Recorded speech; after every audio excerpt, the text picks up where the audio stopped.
Hello, I'm Caroline Pearce, and this is the Ripple Effect podcast, where we talk about difficult, tricky, and brave conversations. It's an inquiry where me and the guests are talking around the provocation of that topic of difficult conversations and seeing where that goes.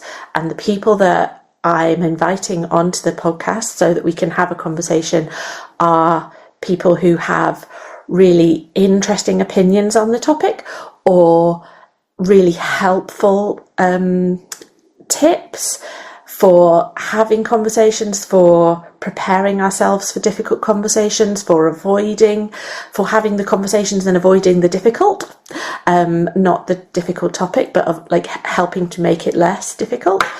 How to stop avoiding the things that need to be said. And how to make that more comfortable for the people around us, because we can't have a difficult conversation on our own.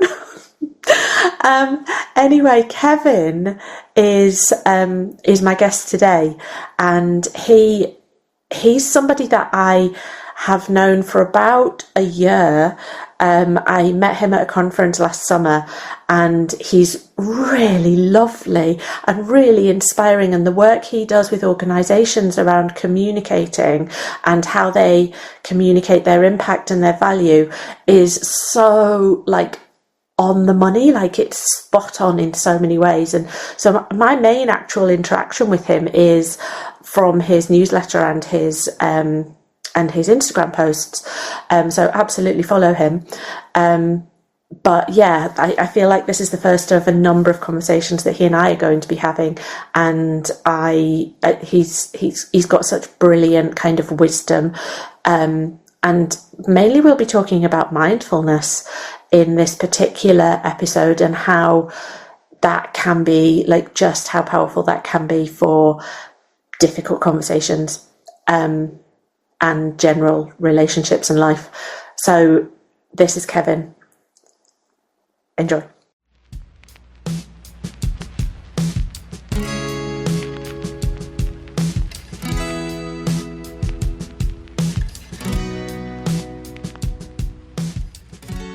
Hi, Kevin.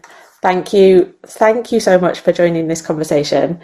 I'm going to start by asking, please, how do you describe you? Hey, Caroline, thank you so much for having me. It's a real pleasure to be here. How do I describe me? That's a really interesting question, isn't it? And I guess the place I would start is by saying I'm just curious. I'm interested. I ask questions. I'm a questioner. If there was one thing, I'm sure those I work with and those I share my life with, let's say, not just my partner, but friends, family, will say I ask a lot of questions. So that's probably the best way to describe myself. But that question is not a question without reason. It's questions to understand the world more, to see the world more clearly. I love that as a description of how you describe you. And that's why I asked that question rather than kind of doing a biographical introduction. It's just to go who are we talking to and how do you want to be perceived in that moment? And then as a person who asks lots of questions in order to understand more with that curiosity lens, I suppose what I'm curious about these conversations are about digging into difficult conversations, or some people are framing that as tricky or brave conversations. But what brings you to difficult conversations, and how do you enter onto that topic? So for me, when I think about difficult conversations, I try and think about what I can bring to the conversation. And a lot of the time, I think it's easy to think about difficult conversations as almost trying to win them, in that we're it's going to be a difficult conversation because the person I'm speaking to thinks something different to me. And invariably that is true. Invariably there are differences in opinion, differences in beliefs, whatever it might be.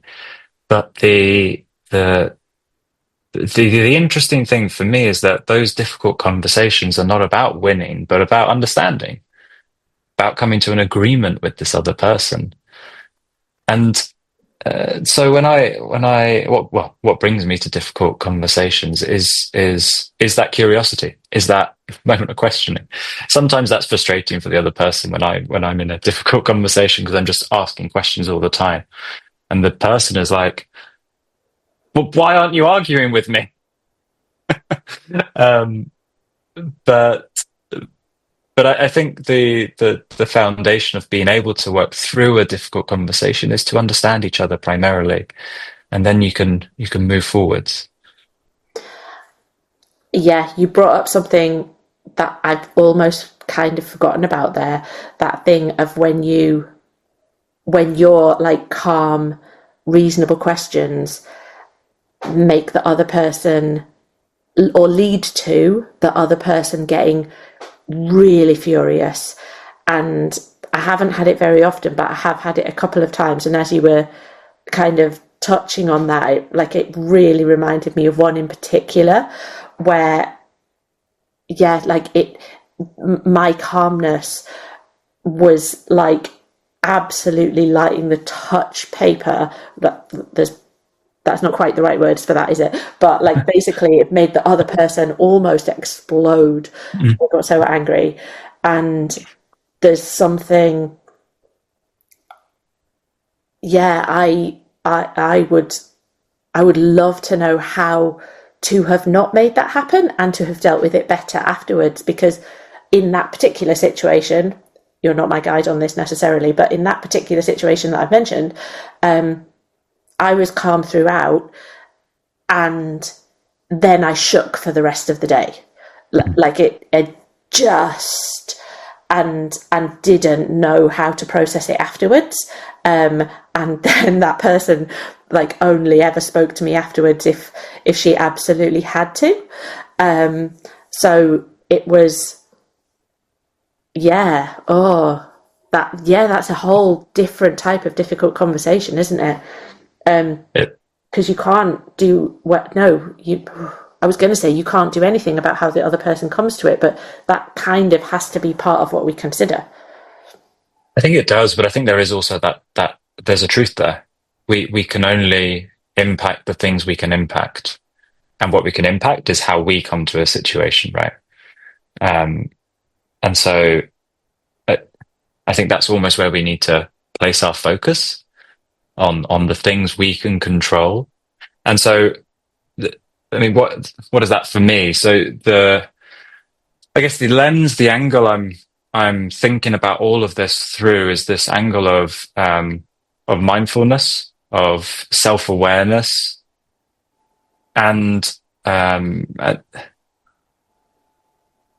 me that means that when we're approaching these conversations, we are trying to be calm, maybe, but maybe calm isn't always the right thing either. We might have to be excited. Our emotions might have to be elevated in some extent. I'm not saying be angry or anything. Not. I mean, maybe, but probably not. But we might have to bring a certain energy. So how do we get ourselves into the space where we can bring that energy into the conversation? And also being aware of how we're shifting. What you just said there about shaking afterwards. Oh, I totally resonate with that. I felt that so many times after a heated conversation with someone. You're just you're captured by something. And so being able to work through that and just be aware of that when you move into your next interaction is huge. There's nothing worse than having an argument, leaving that argument, and then taking that into the next conversation, and the poor soul who has to listen to you to carry on your argument with the last person into that conversation. Oh, there's no, why would we do that? And so, yeah, I think being able to be self-aware in these moments, in difficult conversations, is huge.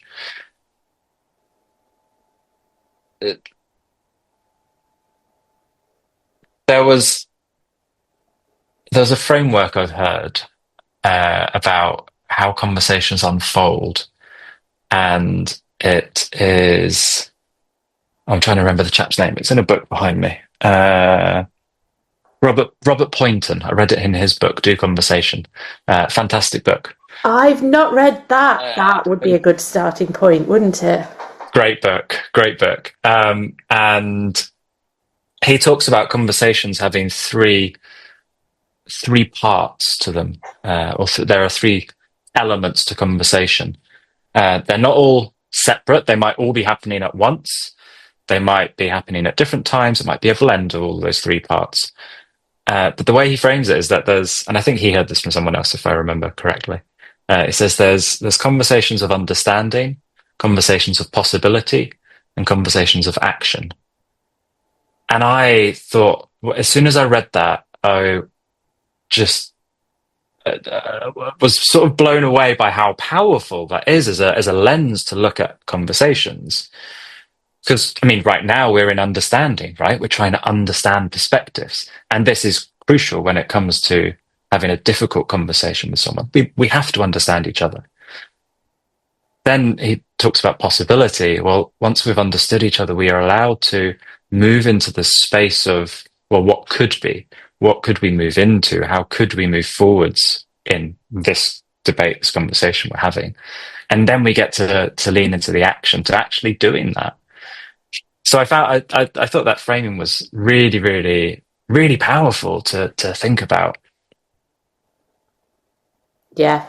And it's so useful because it brings up lots of, I suppose, misunderstandings that I can think of when people are at different stages at the same time. And having some words to name that, even if the other person isn't kind of across a framework, but just saying, I think I'm in understanding and you're in action, and I need to stay in understanding before I can get there. Or the other way round, to just go, actually, we haven't got time. I need to do action, and I'll explain it to you later if you need. Sometimes that has to be the case. For sure. And you've just hit a crucial point there. How jarring is it when we're having a conversation and you're trying to, and maybe this is what creates the scenario we spoke about earlier, where you're trying to understand, or I'm trying to understand you, but you're in this place of, I just want to move forwards. Well, we're having different conversations we're at that point where we're speaking at each other, not with each other. Mm-hmm. That's a really, really nice application of it, actually. Yeah, definitely. So I'm definitely going to go and read that book, and we'll link that book in the notes. And because those books are really excellent. But as a framework, because it's the other thing that I often talk to people who are not interested in frameworks or slowing down or thinking about thinking. And we can't only have conversations with other people who are that in itself is avoiding difficult conversations, isn't it? And so finding really simple ways so we don't have to explain the psychology behind it to somebody that doesn't want that. And I mean, they're such easy words, aren't they, that anyone can get that instantly. Huge. So I guess I touched on mindfulness, and then we sidetracked. What I think is great about bringing mindfulness, bringing the sense of curiosity into conversations, is that it allows us to almost remove the ego from the conversation, to step away from needing to be right, which I touched on, to being able to almost start to consider all the different options that are possible in that moment in time. I love the Zen Buddhist idea of the beginner's mind, and how we can bring that beginner's mindset into everything we do. there's a fabulous quote from Shunryu Suzuki, which is, "In the beginner's mind, there are many possibilities, and in the expert's mind, there are few." And I think that as almost a mantra to remember is really powerful, because we're an expert in our opinions, in our beliefs, in what we think, and we're a total beginner in what someone else believes and values and thinks. Yeah. So actually being able to bring that beginner's mindset into conversation, into interrogating ourselves, is really powerful, because for a moment you're not dictating what is right and what is wrong, what is real, what is not, what you believe, what someone else believes. None of that. You're in this space of creativity, of being able to just explore with no repercussions as to what might happen. And that's not to say we stay in that for the whole thing, but I think bringing this openness, this curiosity, this sense of exploration into a conversation allows it to develop into something it almost couldn't if you were too rigid about it, too rigid about your ideas about what we should do in this situation. So I think, so for me, mindfulness is a really powerful tool to be able to cultivate that and practice that. And to practice it when we're not in difficult conversations, so that we have almost the automatic reflex to be able to apply that in a difficult conversation. Often people say, and I certainly believe this to be true, mindfulness is a gym for the mind. We use meditation or more informal mindfulness practices like mindful walking, or for me, doing the dishes, to practice being in that moment rather than being stuck in the past or in the future, rather than being stuck with an idea potentially. Just being able to be in this sort of explorative, creative space. And that, go on.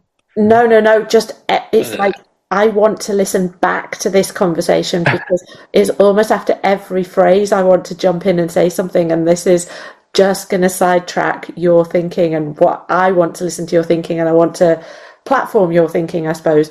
But yes, so much of what you're saying is sparking ideas and resonances. It is for me. So I hope that kind of relates. So yeah, how are you practicing mindfulness when you're washing up? Like, let's start from the basics. So, I mean, maybe we even rewind. What is mindfulness? Right. Mindfulness has its roots in the Far East, in Buddhist tradition, Hindu tradition. There has to be recognition of where it comes from. But mindfulness, as I talk about it, is a much more secular practice, and really, for me, it simply means present moment awareness. Now, that's quite abstract. So, what does that mean? It means being aware of how you feel in this moment, what you're thinking in this moment, being aware of what you're thinking, not just in autopilot, which we spend a lot of our time awake in, which is fine, as its purpose. And that's kind of it. So mindfulness is just being aware. When it comes to mindfulness practices, practicing mindfulness, therefore, what that means is that it's doing something with the intention of being in that moment. For example, maybe you've done this, I certainly have. Have you been in a car driving and listening to an audiobook? Right? Yeah. Many of us will have driven while listening to an audiobook, or gone for a walk while listening to a podcast, or put the music on whilst doing the dishes. Yeah. Right? We're splitting our attention across two activities. Mm-hmm. We're not driving and being fully present with the journey, with that that experience, that moment. We're in an audiobook. I mean, I've missed a turning off the M1 and ended up in central London whilst listening to Rory Sutherland's book, Right. whilst trying to get to my mum's birthday party. Oh, That was yeah. and it was a surprise that I was coming as well. So that was a very late surprise. But like, I was clearly not in the moment there. Yeah. So mindfulness is therefore turning off the audiobook, turning off the podcast when I'm doing the dishes, feeling the hot water in my hands, noticing the soapiness of the hot water, noticing how slippy the plates are, noticing as I'm scrubbing the dishes, all the little ridges from the food that's left over. It's really being there in that moment. Yeah. And our minds are busy. We live busy lives. So clearly my head is doing stuff. And it's practicing, and it's a practice for a reason, because we don't always succeed. It's practicing trying to notice that you're distracted by the thing you forgot to do at lunch today, and coming back to the dishes. And then again, in a few seconds, when your mind goes, oh, what should we have for dinner tomorrow night? You go, no, I don't need to think about that right now. I'm here doing the dishes. And you come back to doing the dishes. And we do exactly the same thing in meditations. Meditations, like the formal sat down practice, is identical, except we're sat, or whatever posture you prefer. We're focusing on maybe the breath, might be a visualization, but let's stick with the breath. Focus on the breath. You focus on the sensation of the breath, where you feel the breath. You just sit there with that intention, with that focus.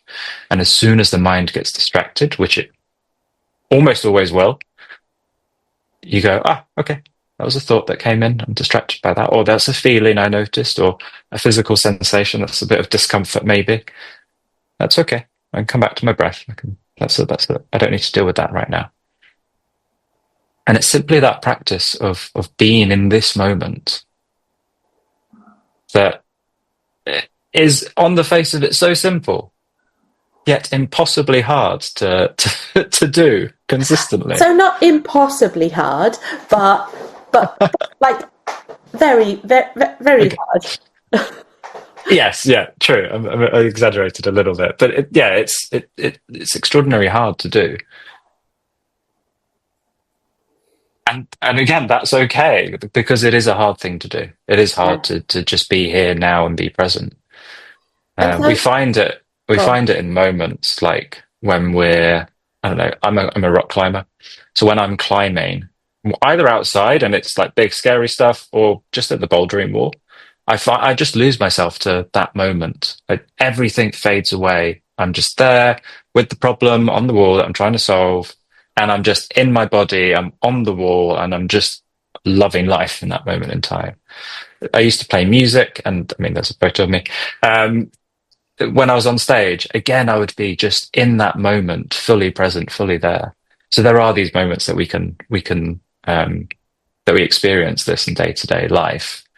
Those moments of creativity when we're writing and we're just in flow. Those moments of conversation with someone sometimes that are just really beautiful, and you're just riffing off of each other and going back and forth and back and forth. And 2 hours later, you're like, oh wow, like, when did that happen?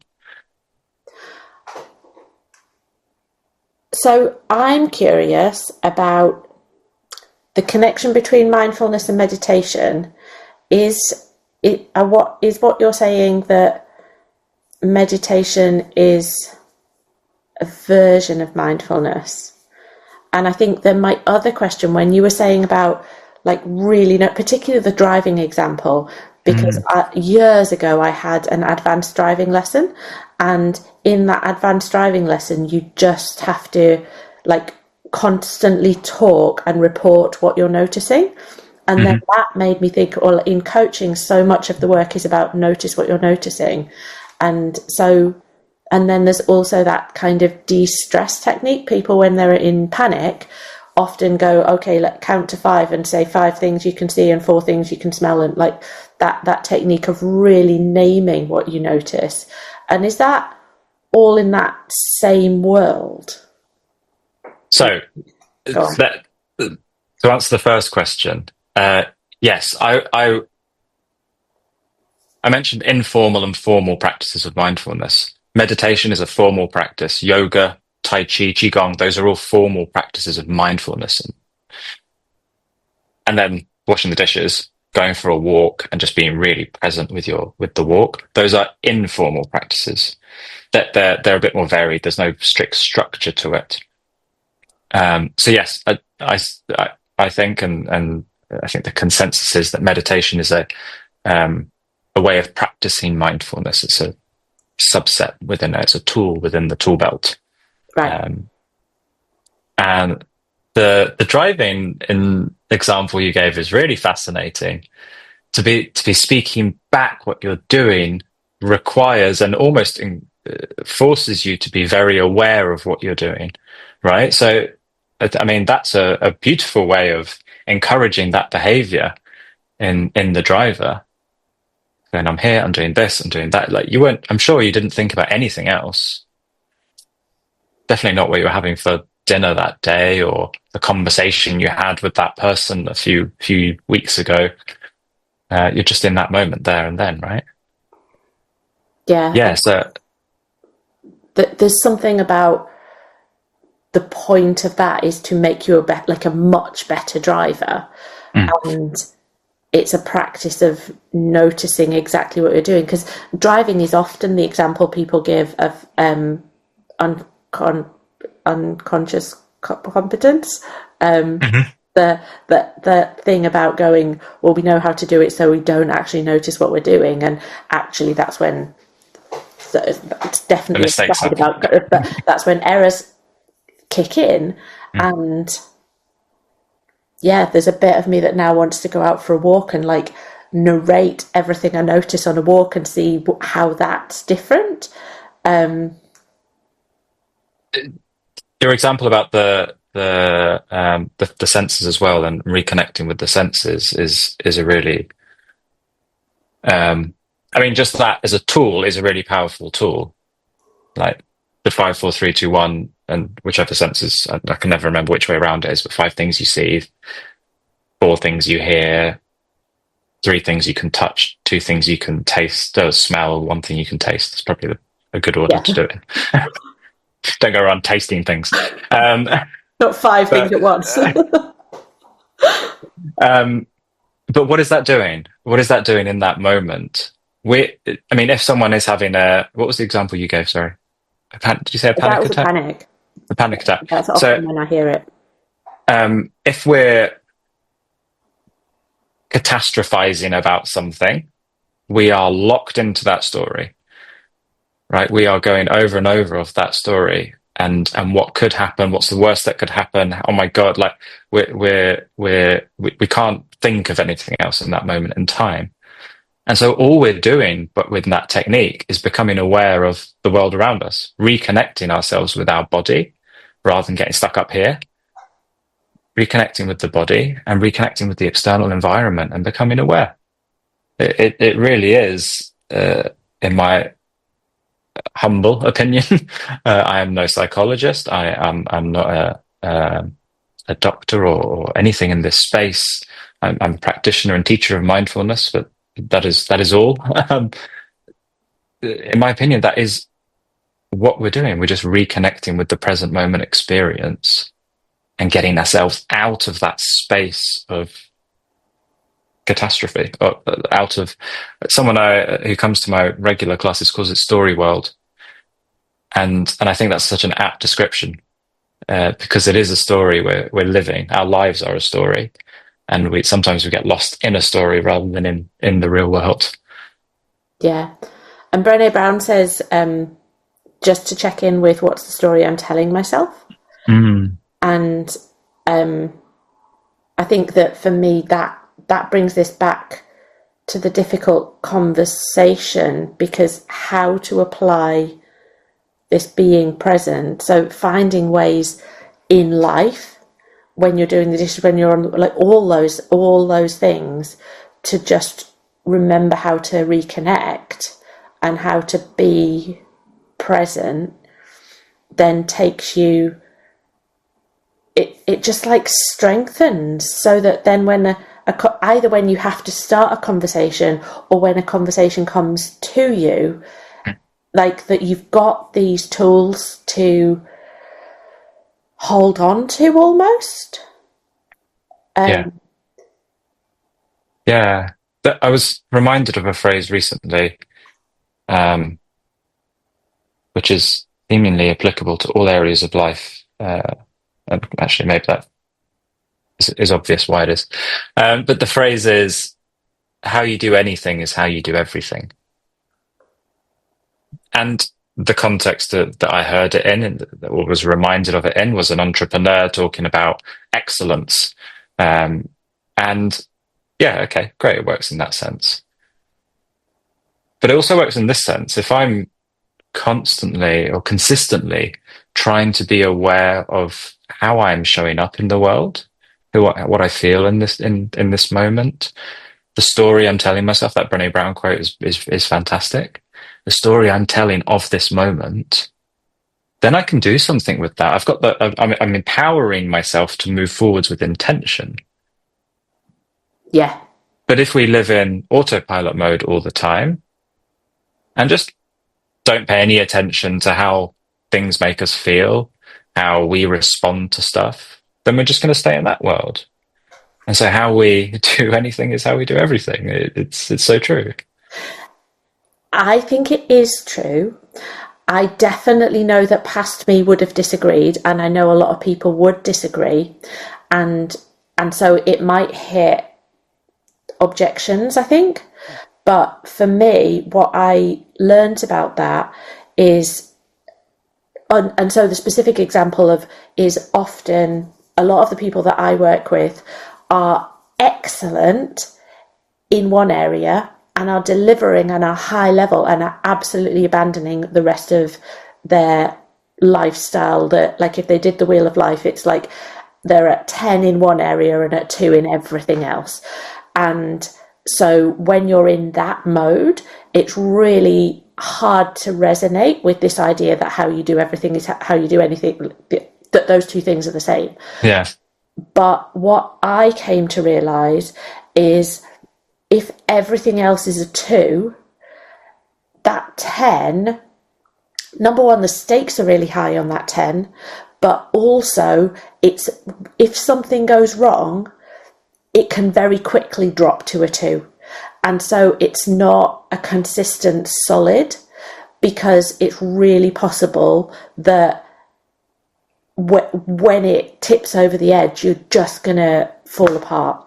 And that often is the moment at which people come to me for like leadership coaching and that sort of thing, because they can no longer hold the 10, because everything, they don't have any other models of it in other areas of their lives.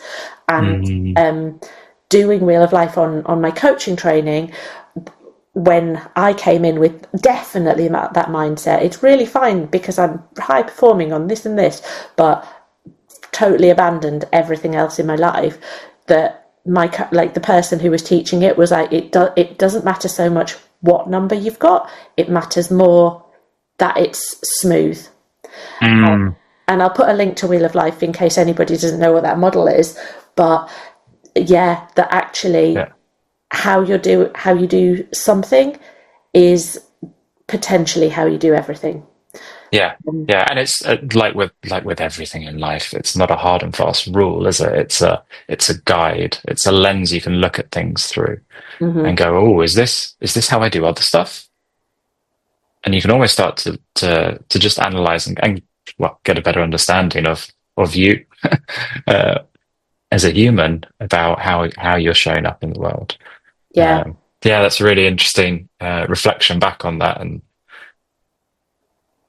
yeah. But when you're more aligned and when you're more self-aware and in touch with yourself and more grounded, it's much more true, because you are conscious of all those different areas of your life.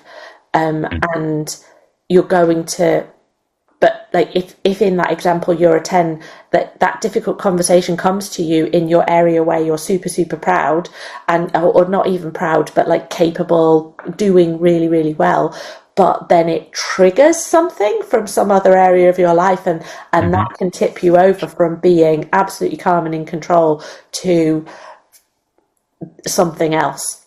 And Yeah. I have Yeah. that conversation relatively often too. Yeah.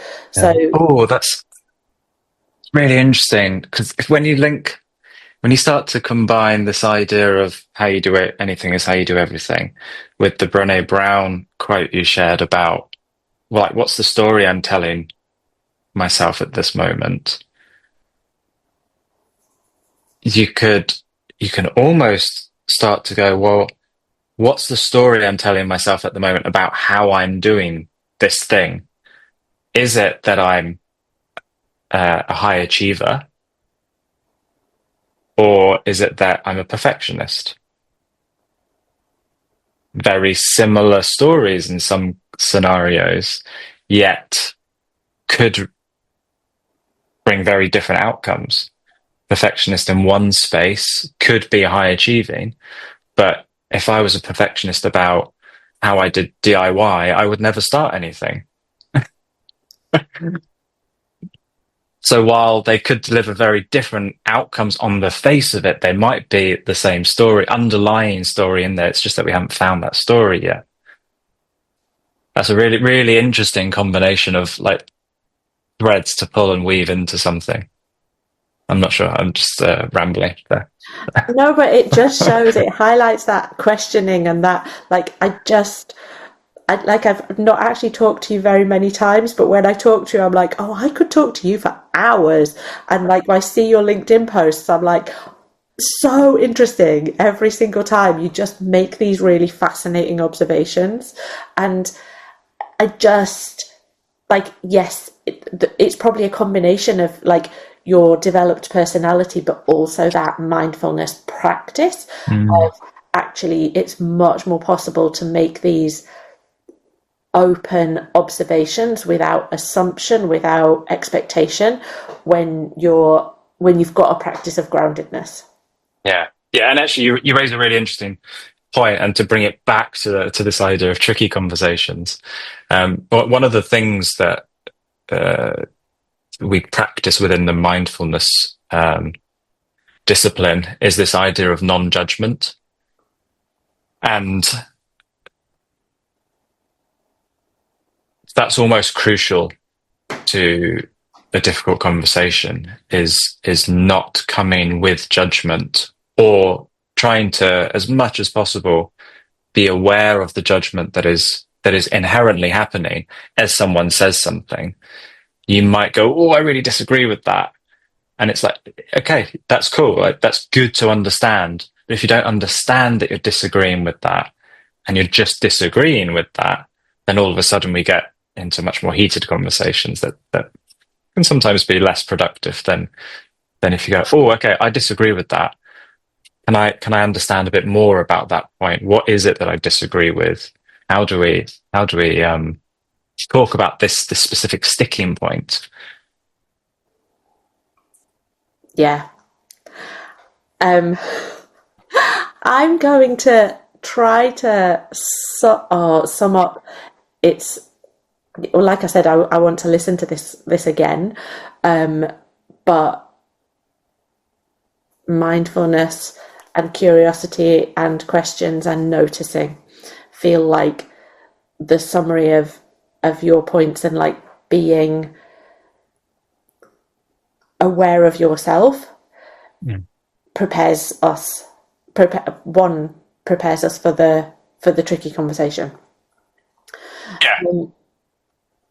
Is there Are there any kind of like handy hints or tips that you would suggest, or that you do, that you just were like, I just wish the world knew this, it would make life easier? One tool I often share with people, and I try and use, but invariably fail. Uh, I keep trying. Um, is is the stop meditation, or the stop practice, which you may have come across, but it's It's useful when you're going into a difficult conversation. It's useful when you're in a difficult conversation. It's useful sometimes after a difficult conversation. It's useful at any moment where your emotions are kind of trying to take over or take control.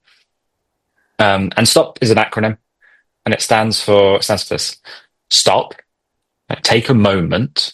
If you're in a conversation, maybe pause the conversation, take a step out of the room, whatever you need to do to just like break it. T stands for take a breath. Just take a breath. One breath. What could be a big breath? It could be a shallow breath. It could be a sigh. It could be multiple breaths. Take a controlled breath or two. Observe.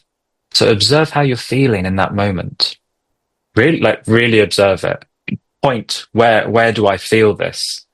Is it up here? Is it a closing? Like, what do you feel in that moment in time?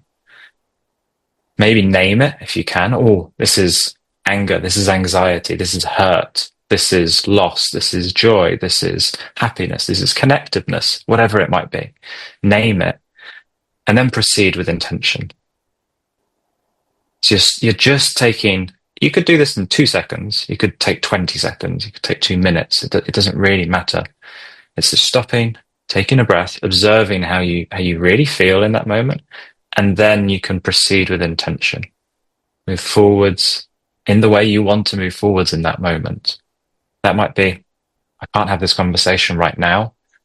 Can we come back together tomorrow to talk about it? Or it might be, great, okay, thank you for that. I really appreciate the time. Let's carry on. But you've taken a moment just to ground yourself, just to snap out of wherever you might have been. I think it's a really powerful tool. Yeah. And I love that, because stop is really easy to remember, and that it could be 2 seconds or it could be minutes or let's go away for 2 days. But like, yeah, that's a really nice kind of summary of all of the things that actually you can dig into and write a whole book about. Yeah, absolutely. Oh, thank you, Kevin. Now, please, if people want to know more about you, how can they find you? Where are you? So I'm on LinkedIn, as you mentioned, at KEVIN KARACA. If you search for me, I come up. I think there's only 2 of me in the world. So LinkedIn is probably the best place to find me.